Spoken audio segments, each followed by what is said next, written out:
day mga katropa, another day, another pyesa na naman.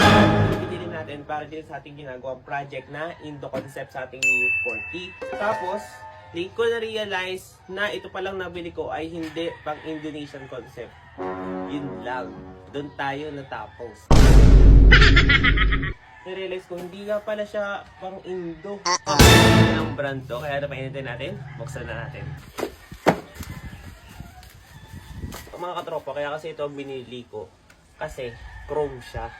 Bagay na bagay dito sa kulay ng ating motor.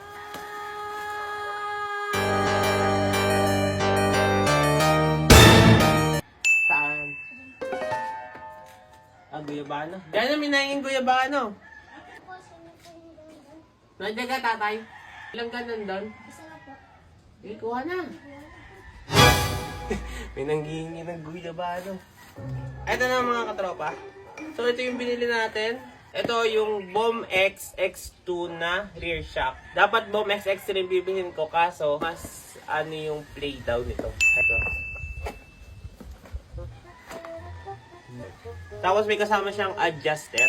Kasi itong napili natin, adjuster to. So 300mm to. Pwede nyong i-adjust ng play ng rebound. Ayan. Yun. Bango. Ang bango talaga pag bago eh. Boom X X2.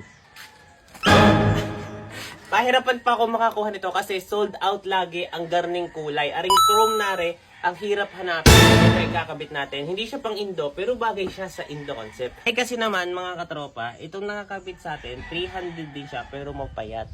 Tapos, hindi na siya bagay. Kakabit na lang natin to. Pero bago ang lahat, bigyan mo na natin ng 1.